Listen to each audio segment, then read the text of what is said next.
여러분 안녕하세요. 리플러스 인간연구소의 박재현 소장입니다. 이렇게 만나 뵙게 돼서 정말 반갑습니다. 지난 18일 날 제가 아침에 이렇게 침대에 누워가지고 뉴스를 보고 있었어요.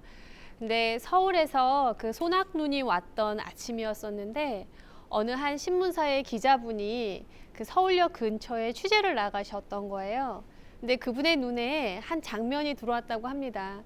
어떤 장면이었냐면 어느 노숙자분께서 무언가를 이야기하고 계셨고 그 말을 들었던 지나가던 한 남성분께서 본인이 입고 있었던 잠바를 벗어서 옷을 걸쳐주시고 손에 끼고 있었던 장갑을 벗어서 끼워주시고 그리고 지갑을 열어서 5만 원권을 꺼내서 손에 쥐어주시고는 호련히 사라지시는 걸 본 거예요.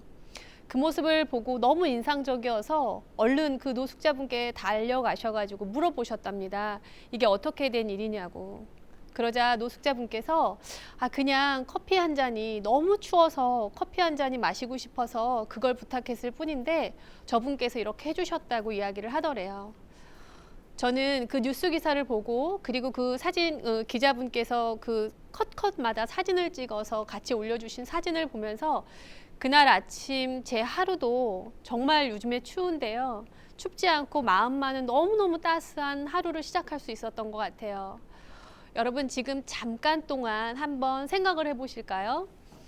어떤 생각이냐면 여러분이 인생을 살아오시면서 누군가를 도와주셨거나 누군가를 위해서 여러분의 삶을 사용했었던 한순간을 한번 떠올려 보세요.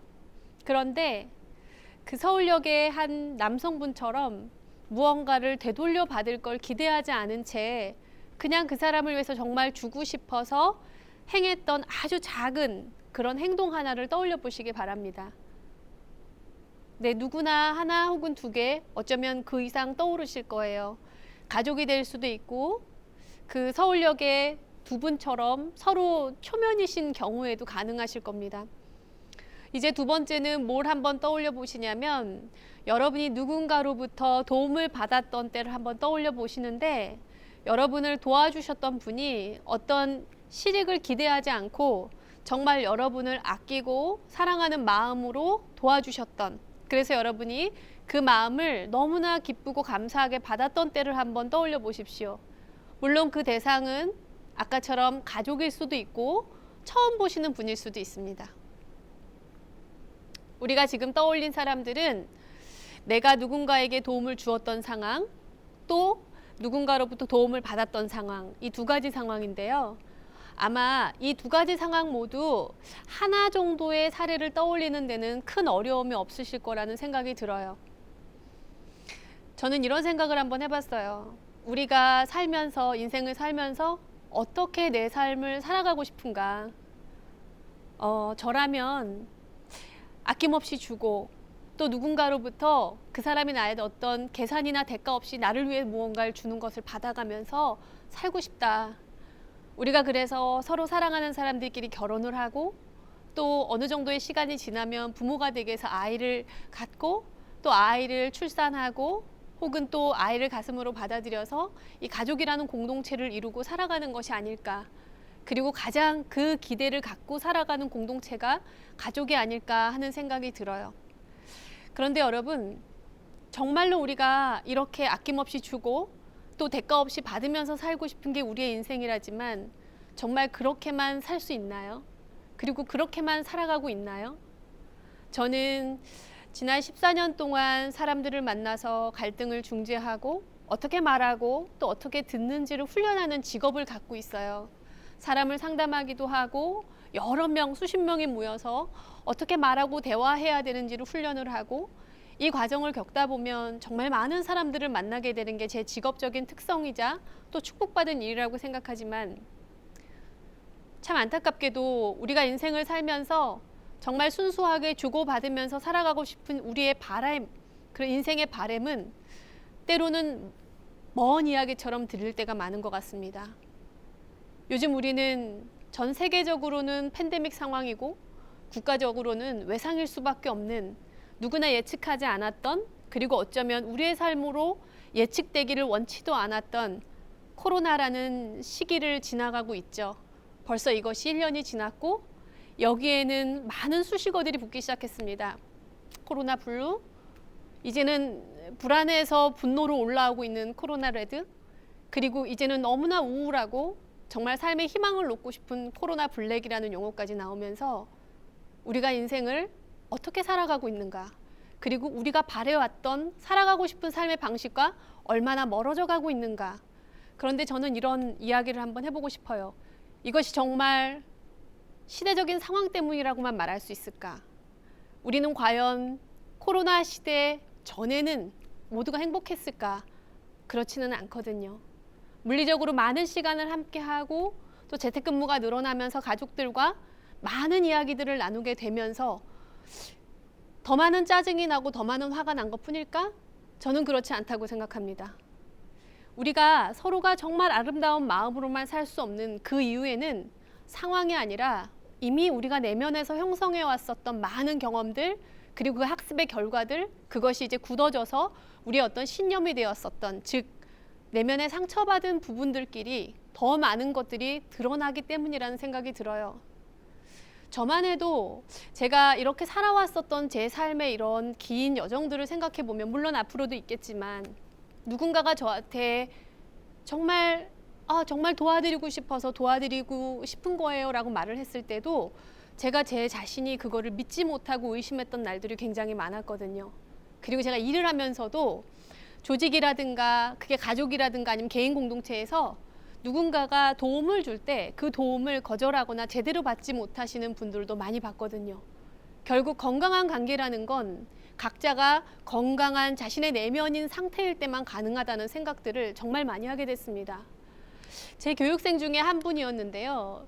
이분은 누군가로부터 도움을 받거나 무언가를 받는 데 있어서 상당히 부담스러워 하셨어요. 그리고 이분의 인상을 이렇게 가만히 들여다보면 이분은 아주 가까운 사람부터 먼 관계까지 관계를 맺어가는 삶의 방식이 타인 중심성에 굉장히 초점이 맞춰져 있었습니다. 그래서 의사결정을 하거나 어떤 이야기를 할 때 자기는 다 괜찮다고 그냥 선생님 마음대로 하시라고, 아빠는 다 괜찮다고 네 마음대로 하라고, 여보 나는 다 괜찮으니까 당신 하고 싶은 거 하라고, 자신의 욕구는 계속 억압하고 눌러놓은 채 그 사람의 의견과 그 사람의 욕구에만 삶의 중심을 두시는 분들을 많이 봤습니다. 그런데 물론 이런 사람들만 본 건 아니죠. 두 번째는 자신의 욕구를 충족하기 위해서 타인의 욕구를 무시하고 타인의 감정을 무시하고 그리고 그걸 인식하려는 노력조차 하지 않으면서, 그리고 누군가한테 무리한 요구를 계속하면서 어떤 방법을 써서라도 자기 욕구를 충족하고 자기만을 위해서 살려고 하는 그런 패턴을, 삶의 패턴을 갖고 계신 분들도 또 많이 봤습니다. 그런데 또 세 번째는 모든 건 문제투성이로 바라보고, 예를 들어 이런 공간에 들어와도 여기 왜 이렇게 넓어? 쓸데없이 넓어. 여기 왜 이렇게 밝아? 뭐든지 불편하고 좋지 않은 모습을 부각하면서 그것을 스스로 해결해야 된다고 믿으면서 사시는 분들도 많이 봤습니다. 본인이 굳이 하지 않아도 되는데도 불구하고 자기가 해야 된다고, 이 모든 건 내가 이겨내야 된다고 그렇게 과중한 책임감에 짓눌려서 자신이 원하는 삶, 내가 무엇을 원하는지 인식한다기보단 자기가 해야 되는 일들, 그리고 반드시 이수해야 하는 어떤 책임감 속에서 살아가는 사람들인 거죠. 그 다음은 마지막 이런 것들이 있습니다. 늘 관계를 맺거나 인생을 살아가면서 혼자 남겨질 것만 같은 두려움과 불안 때문에 건강하게 수평적 관계를 맺기 힘들어 하시는 분들을 또 많이 봐요. 이 사람들의 마음 속에는 어떤 신념이 있냐면 결국 인생이라는 건 혼자 남겨지는 거고 외로운 거야. 그래서 누군가하고 깊이 신뢰와 친밀감이라는 이 아름다운 두 가지의 단어를 경험하기보다는 언제나 인간관계에서 한 발을 뺀 상태에서 언제라도 내가 상처받지 않게 이 관계를 끝낼 수 있던 피상적인 관계를 맺으면서 살아가는 분들도 많이 봤습니다. 저는 이런 것들이 우리 내면의 상처라는 생각이 들어요. 여러분 한번 가족으로 보시죠. 우리나라 사회는 지금 너무나 많은 것들이 표면으로 드러나고 있는 것 같아요. 우리가 반드시 사랑해야 하는 가족 공동체 안에서 일어나고 있는 아동학대 사건들, 그리고 사회적으로 서로 사랑하는 사람들끼리 존중해야 되는 연인 사이에서 일어나는 데이트 폭력들, 불특정 다수를 대상으로 나의 주체할 수 없는 분노를 마구마구 표현하는 이런 사회의 아주 무서운 사건들, 그리고 내 얼굴을 가릴 수 있는 이 SNS 환경 속에서 누구라도 또 다른 자아를 만들어서 쓸 수 있는 이런 악성 댓글들, 저는 이런 것들이 우리 삶에 정말 중요한 것들이 무엇인지를 잃어버리고 있다라는 증거라는 생각이 듭니다. 저는 인생이라는 것은 상실의 연속이라는 생각이 드는데요. 여기서 말하는 상실은 반드시 내가 중요하게 생각하는 어떤 물건을 잃어버리는 것만은 아닙니다. 어느 한 대상을 잃어버릴 수도 있고요. 어떤 관계의 소멸을 의미할 수도 있습니다. 여러분도 한번 잠시 생각해 보실까요? 여러분은 여러분의 삶에 무엇을 상실하면서 살아오셨나요? 저는 가끔 이 상실이라는 단어를 생각하면 제 어린 시절이 떠오르는데요. 제 어린 시절에서 제가 상실했던 건 정서였습니다. 유쾌함, 밝음, 천진난만함. 저는 이 단어가 제 어린 시절에 그렇게 많이 떠오르질 않아요. 그거보다는 오히려 우울했었던 기억, 슬펐던 기억, 무기력했던 기억, 그래서 누군가의 눈치를 봐야 했던 기억, 그 사람의 비율을 맞춰야 돼서 살아남아야 했었던 그런 기억들이 훨씬 많습니다. 여러분은 여러분의 삶에 무엇을 상실하셨나요? 여러분, 한 아이를 한번 보시죠. 아이들을 이렇게 관찰하다 보면은요, 공공장소에서 많은 부모님들한테 아이들이 야단 맞는 모습을 볼 수 있어요. 그런데 제가 어느 날 운동을 하러 갔다가 그 위에 이제 혼자 식사할 수 있는 조용한 곳에서 밥을 먹고 있었는데 한 아이가, 두 아이를 데리고 온 엄마가 이제 집에 갈 때가 됐는데 그 막내 아이로 보이는 한 아들이 음식을 주문하겠다고 한 거예요. 그러니까 이 엄마가 이제 집에 갈 거니까 그냥 가자라고 그랬는데 아이가 고집을 부리면서 이걸 먹겠다고 얘기를 했습니다. 그런데 이제 엄마가 좋아, 너 시켜줄 텐데 너 대신 이거 끝까지 안 먹고 엄마한테 집에 가서 혼날 줄 알아 하면서 이제 아이한테 굉장히 큰 소리를 내고 화를 내기 시작했어요. 그런데 저라면 만약에 제가 친구랑 같이 밥을 먹으러 갔는데 친구가 야 이제 가자 그러는데 야 나 잠깐만 나 이거 하나 더 먹고 싶어라고 시켰는데 제 친구가 너 대신 이거 시킨 거 안 먹으면 나 너랑 절교할 거라고 하면 그 친구를 다시는 보고 싶지 않을 것 같아요. 그런데 이 아이가 어떻게 하는지를 제가 가만히 관찰을 했는데 이 아이가 엄마 팔을 이렇게 만지작하면서 엄마 화났어? 이렇게 물어보는 걸 봤습니다. 물론 그 엄마는 이내 마음이 녹았고 이 아이는 맛있게 밥을 먹었어요. 돈가스를 시켜서 먹었어요. 저도 안심할 수 있었죠. 아, 이 아이와 엄마는 오늘 기분 좋게 집에 갈 수 있겠구나. 여러분, 아이들을 한번 가만히 보면 부모에게 야단을 맞고 부모에게 혼이 나고 더 나아가서는 부모에게 심한 매질을 당해도 아이들은 다시 부모에게 달려갑니다. 그게 우리 아이들이죠. 그리고 우리도 이 코로나 시대를 한번 생각해 볼까요? 사람들은 어떻게 해서든 모이고 싶어 합니다. 같이 만나고 싶어 하고, 물론 불필요한 인간관계는 좀 정리하기가 쉬운 시대이기도 하지만 정말 사랑하고 정말 소중하고 정말 필요한 사람들과의 관계는 어떻게 해서라도 연결하고 싶어 하는 인간의 본성이 있다는 얘기입니다. 왜 우리가 좋은 관계를 유지하기 위해서 무언가의 노력을 할 필요가 있는가? 인간은 무언가의 아픔이나 고통이나 고난을 경험하더라도 인간의 깊은 본성 중에 하나는 연결성에 대한 욕구가 있다는 사실입니다. 저는 우리가 아이들과 연결될 수 있는, 또 가족과 연결될 수 있는, 배우자나 친구와 동료와 연결될 수 있는 좋은 장소를 식탁이라는 생각을 해요. 같이 밥을 먹고 오늘 하루를 나누고 맛있는 음식을 먹고 몸과 마음이 편안해지는 그 시간은 우리가 원하는 어쩌면 정말 좋은 관계, 행복한 관계, 건강한 관계를 형성하기에 아주 좋은 물리적 공간이라는 생각이 드는데요. 그런데 비참하게도 많은 가정에서 이 식탁이라는 공간은 사랑과 소속감을 배우기보다 비난과 어떻게 보면 경멸과 우리 사회에 만연해 있는 혐오를 배우기 가장 좋은 장소로 전락하고 있는 것이 아닌가 하는 생각이 듭니다. 그러나 여러분, 다시 돌아오면 결국 우리를 연결시켜 줄 수 있는 가장 좋은 도구 중에 하나는 대화라는 사실을 빼놓을 수가 없는 것 같습니다. 여러분은 가족들과 사랑하는 친구들과 어떤 대화를 나누고 계신가요? 사실 제가 지금 이 카메라를 보면서 혼자 얘기하고 있잖아요. 이건 대화라고 보기에는 어렵죠. 저는 혼자 지금 말을 하고 있는 거죠. 대화라는 것은 말하는 사람이 있을 때 이 사람을 바라보면서 들어줄 수 있는 사람이 필요합니다. 그리고 듣겠다고 결심한 사람이 있을 때 그 사람이 이해할 수 있도록 말해주는 사람도 필요합니다. 결국 대화는 이 말하고 듣기가 서로의 순환 구조를 그리면서 아름답게 흘러가는 어떤 물결과 같은 것이라는 생각이 들어요. 대화를 나눌 때 우리의 전제 조건을 먼저 좀 나눠보고 싶습니다. 사람들은 제가 이런 교육을 할 때 이런 질문을 많이 하시거든요. 대화를 잘하기 위해선 어떤 것들을 갖출 필요가 있습니까? 저는 여기에 두 가지를 이야기하고 싶은데요. 인식과 믿음입니다. 첫 번째 인식은 뭐냐면 우리가 세상을 살아나가는 존재이기는 한데요.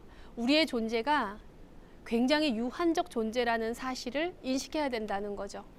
여러분, 만약에 여기 부모님들이 계시다면 이런 상상을 한번 해보세요. 여러분이 오늘 아침에 사랑하는 자녀에게 했던 그 말이 어쩌면 우리의 인생의 마지막 말이 될 수 있다라는 생각 말입니다. 인간은 어쩌면 매일 죽어가는 사람들을 보면서도 그 일이 나에게는 없을 거다라고 믿으면서 살아가는 존재들 같아요. 그런데 오늘 하루가 어쩌면 정말 우리에게 허락될 수 있는 마지막 시간일지도 모르는 것이 우리의 인생 같습니다. 대화를 잘하기 위한 하나의 전제 조건은 어떻게 보면 굉장히 극단적인 것처럼 보일 수도 있지만 내가 언젠가는 이 세상을 떠날 수 있는, 그리고 그 시기가 언제인지 아무도 모르는 유한적 존재라는 사실을 인식하는 겁니다. 두 번째는 믿음인데요. 이 믿음은 뭐냐면 어떤 자극이 우리에게 오더라도 우리가 우리의 말과 행동을 내 스스로 선택할 수 있는 능력이 있음을 믿는 것입니다. 사람들이 행하는 많은 폭력적인 사건을 보면 이런 이야기를 해요. 어쩔 수 없었다. 아이를 때리는 많은 학대 가정의 가해자분들을 보면 애가 말을 안 들어서 어쩔 수 없었다. 교육하기 위해서 어쩔 수 없었다라고 말을 합니다. 그러나 어떤 경우라도 어떤 상황 속에서도 내 말과 내 행동을 내가 평화롭게 선택할 수 있다라는 이 힘을 믿을 수 있는 능력은 대화를 잘하기 위한 전제 조건으로는 굉장히 중요한 요소라고 할 수 있습니다. 그러면 제가 아까 대화라는 것은 말하는 것과 듣기의 이런 조화로운 노력이라고 말씀을 드렸는데요. 요즘같이 많은 시간 가족과 함께하고, 그리고 어쩌면 비대면으로라도 조직 간에서 소통이라는 것을 자주 해야 되는 우리로서 어떻게 하면 잘 말할 수 있을까, 또 어떻게 하면 잘 들을 수 있을까에 대한 몇 가지 이야기를 좀 나눠보도록 할게요. 첫 번째는 말할 때 우리의 노력인데요. 일단 사람들이 이런 질문을 많이 하세요.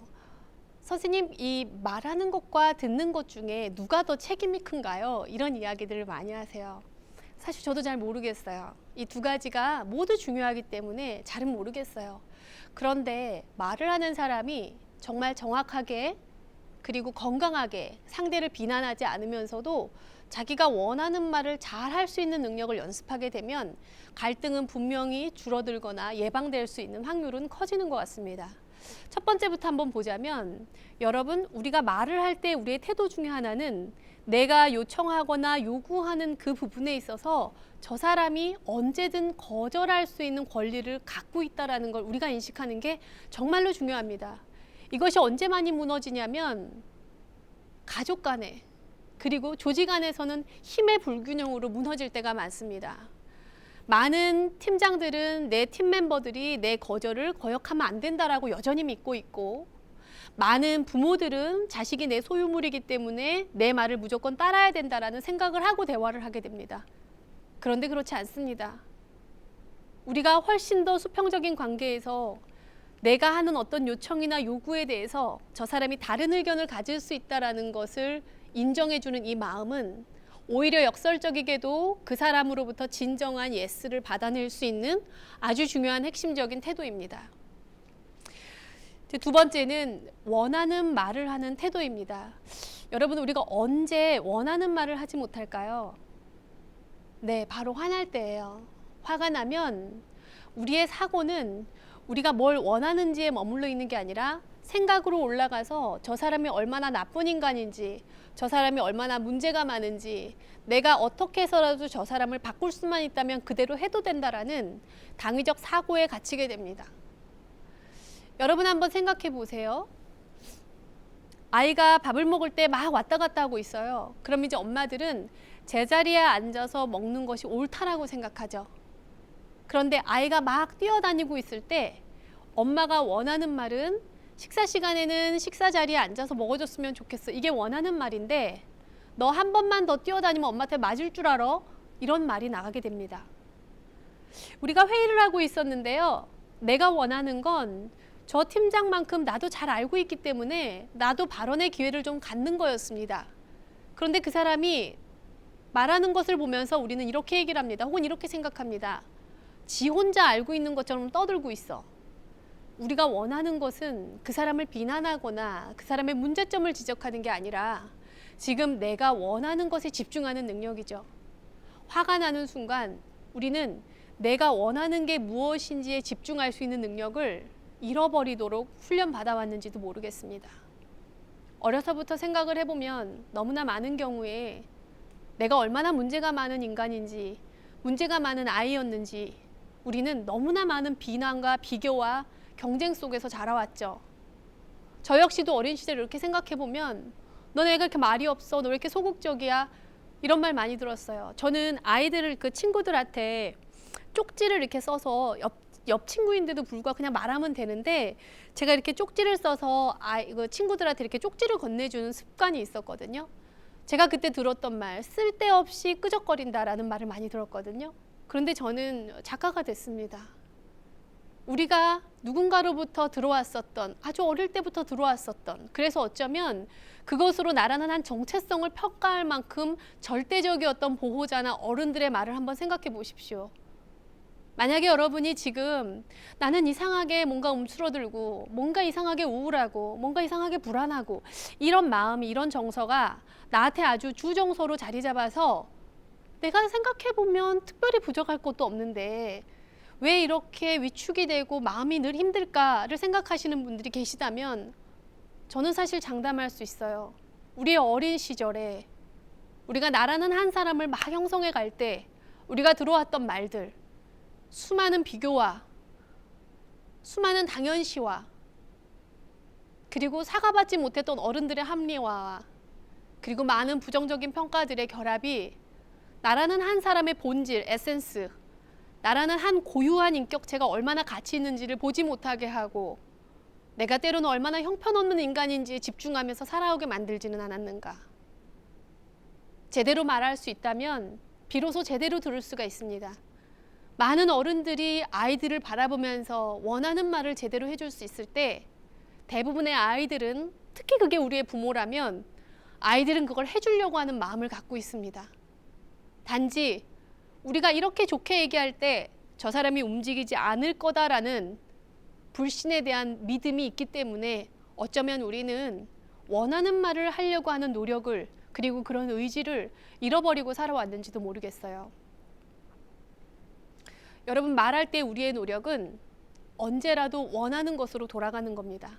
그래서 가장 좋은 대화가 무엇이냐라고 묻는다면 내 욕구를 표현할 수 있는 대화, 상대의 욕구를 들을 수 있는 귀를 갖는 것이 가장 건강한 대화를 행할 수 있는 사람의 능력이다라고 말할 수 있습니다. 앞으로 우리가 아이방에 들어갔을 때 야, 이게 방이야 돼지우리야 라고 말하는 대신 엄마는 네가 책상이나 바닥에 있는 네 짐들은 좀 정리해줬으면 좋겠다. 그리고 그게 지금 힘들다면 언제 가능한지 좀 알려줬으면 좋겠다. 그게 엄마가 원하는 거야 라고 말해보셨으면 좋겠어요. 많은 아버지들은 너가 지금 버릇없는 거 그게 문제야 라고 말하는 대신 아버지가 나갔다 들어올 때는 그래도 현관에 좀 나와서 아버지 다녀오셨어요 라고 말해주면 좋겠다. 아빠가 그러면 기분이 좀 행복할 것 같다 라고 말해보는 연습을 지금부터라도 하는 겁니다. 많은 부모들은 기업이라는 곳에서 저하고 대화 훈련을 하실 때 이미 관계가 망가져버린 청소년 자녀와 어떻게 하면 관계를 회복할 수 있는지를 많이 물어보세요. 저는 그래서 대한민국의 대다수의 부모님들이 자녀를 얼마나 사랑하는지에 대해서는 전혀 의심하지 않습니다. 다만 이 사랑의 마음을 자녀의 거절에 열려있는 마음을 유지하면서 자녀를 얼마나 리스펙트, 존경할 수 있는지, 존중할 수 있는지, 그 마음을 어떻게 유지할 수 있는지가 관건이다라고 말씀을 드리고 싶어요. 여러분, 말할 때는 원치 않는 말을 하지 마시고요. 원하는 말을 해보세요. 그리고 상대가 만약에 거절한다면, 그렇게 할 수 없다라고 말하면 그 사람의 이유를 한번 들어보십시오. 그게 사랑하는 가족 공동체라면 분명히 그 거절에는 지금 그 사람이 원하는 다른 무언가가 있다라는 신호를 보내고 있는 걸 겁니다. 두 번째는 들을 때입니다. 사람을 이해하는 가장 아름다운 방식은 침묵을 유지하면서 상대의 가슴에 귀를 기울이는 것 같아요. 참 이 뻔한 이야기가 인생을 살면서는 왜 그렇게 실천하기가 어려운지, 저희가 이제 갈등을 중재를 많이 하는데요. 갈등 대상자들이 두 분이 이제 오시면 서로가 서로에게 하고 싶었던 이야기를 해보시라고 말씀을 드리거든요. 물론 한 분씩. 그런데 그때 분명히 말합니다. 서로가 서로에게 원하는, 그러나 들어지지는 않았던, 원했던 것을 중심으로 말해보세요 라고 하면 거의 90% 이상의 분들은 상대의 잘못을 얘기하세요. 여러분, 형제가 있거나 아이들이 이제 둘 이상으로 키우시는 부모님들은 아이들이 가정에서 많이 다투잖아요. 아이들을 중재하는 게 부모의 가장 큰 역할 중에 하나일 텐데요. 아이들한테 처음에 무슨 얘기를 하십니까? 흔히는 누가 먼저 그랬어? 왜 그랬어? 이 얘기를 먼저 하시죠. 너가 뭐를 원했어? 그런데 그게 안 돼서 마음은 어땠어? 라는 얘기를 잘 하지 못합니다. 듣는다는 건 그 사람이 지금 무엇을 원하는지를 들어보는 거거든요. 들을 때 우리의 노력 첫 번째부터 보자면 사람을 이해할 수 있는 가장 확실한 방법이면서도 우리가 그것을 왜 하지 못할까? 우리의 생각 때문입니다. 저 사람이 나한테 이제 걸어서 다가오고 있어요. 그리고 그분은 이제 자기 이야기를 하실 준비를 하고 계십니다. 그러면 우리는 그 사람에 대해서 어느 정도 알고 있죠. 그런데 듣는다는 것이 왜 어렵냐면 내가 기존에 그 사람에 대해서 알고 있었던 기억들, 정보들, 어떤 판단들, 이런 것들이 일치되지 않을 수도 있다는 것을 인식해야 되기 때문이죠. 그래서 내 생각을 버리고 내 마음은 열어놓는다는 게 보통의 노력으로는 사실 잘 되지가 않습니다. 그래서 저는 이 연습을 할 때 어떻게 했었냐면요. 누군가가 이제 저한테 이제 다가오거나 전화를 하거나 이제 준비를 시켜주잖아요. 난 할 얘기 있는데 너 시간 돼? 그러면 우선 제 마음을 먼저 확인해요. 내가 이 사람의 말을 들을 마음의 여유가 있는가? 시간적인 여유가 있는가? 여러분도 한번 생각해 보면 누군가의 이야기를 공감하면서 들을 때 제일 필요한 것은 체력과 시간입니다. 내가 지금 몸이 좀 건강하고 기분이 좋을 때는 어떤 이야기도 좀 잘 들려요.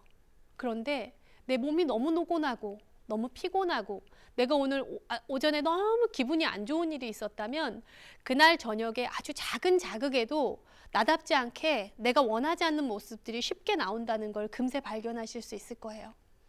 들을 때 우리의 노력의 첫 번째는 내가 생각을 버릴 만큼의 체력적인 준비가 되어 있는가? 내가 지금 시간이 좀 있어서 저 사람의 이야기를 들을 수 있는가?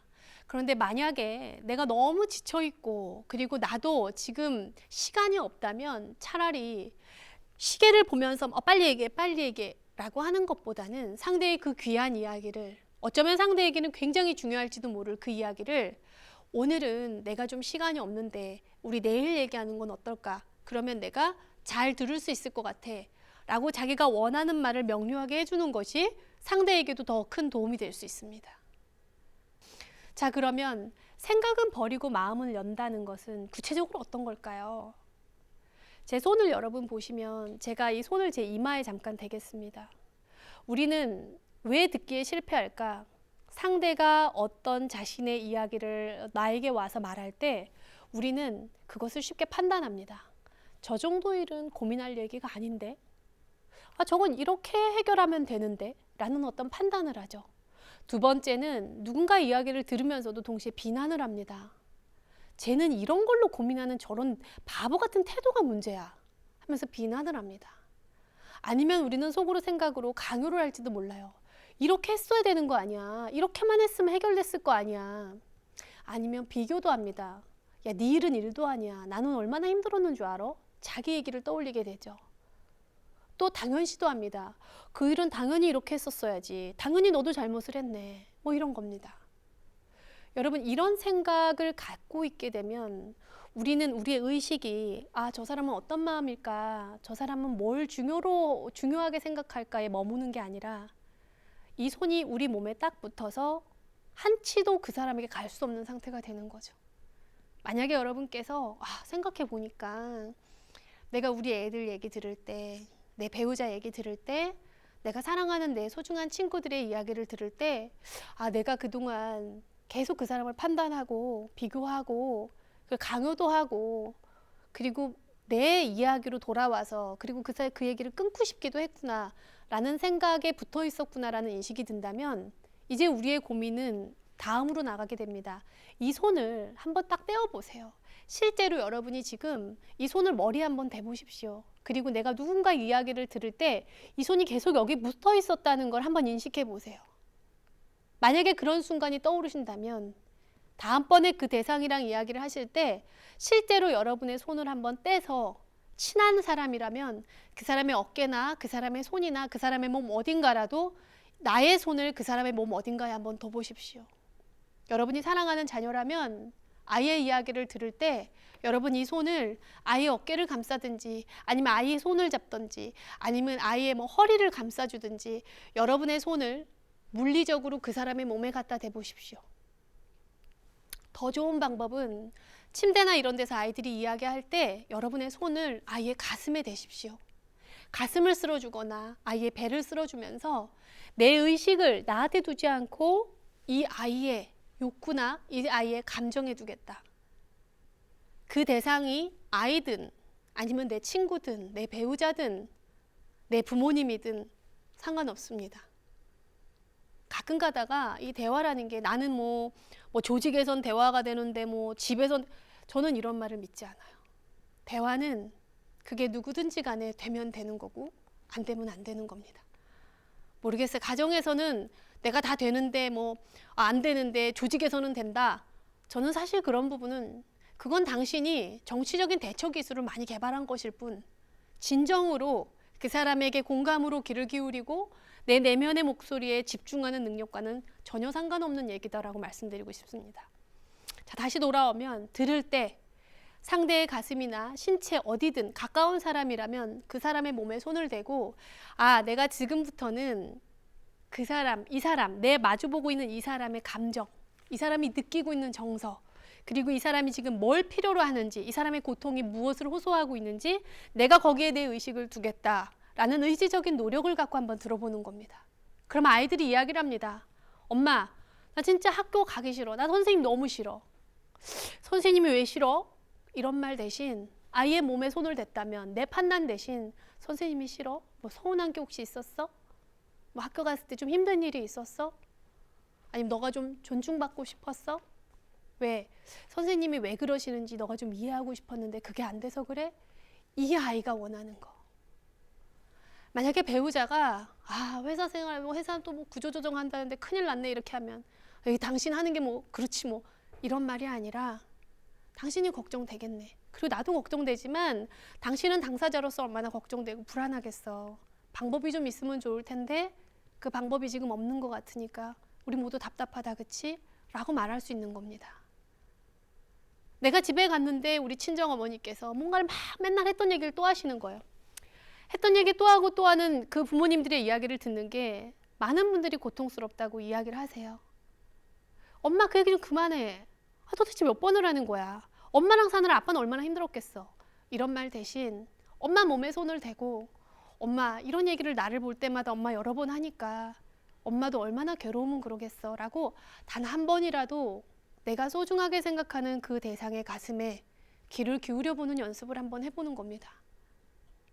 저는 이런 일회성 특강으로 우리가 변할 수 있다는 것을 별로 믿지 않습니다. 결국 인간이 변한다는 건 오랜 시간 동안, 그리고 한 20년 이상, 태어나서 20살이 됐을 때 이미 굳어져 버린 우리의 신념 체계를 녹여낸다는 건 단 한 번의 특강으로는 택도 없는 얘기죠. 그러나 이것이 마중물이 되어서 우리가 노력해 나간다면 그때는 가능합니다. 많은 뇌과학자들이나 상담학자들은 인간이 혼자서 모든 것을 극복하기에는 불가능하다는 것을 밝혀왔어요. 철학자 니체도 인간은 온전한 정신 외에는 모든 것을 혼자 습득할 수 있다는 말을 남겼습니다. 다시 돌아오면 온전한 정신은 혼자 습득하기가 어렵다는 얘기이기도 하겠죠. 인간의 회복 조건 중에 저는 많은 상황과 교육과 물리적 비용의 투자와 다 모든 거 좋아요. 그렇지만 마무리로 말씀드리고 싶은 건 한 명의 존재입니다. 그 사람의 삶에 같이 머물러 줄 수 있는 한 사람의 존재. 그리고 저는 그것이 반드시 사실은 부모가 돼야 된다고 생각해요.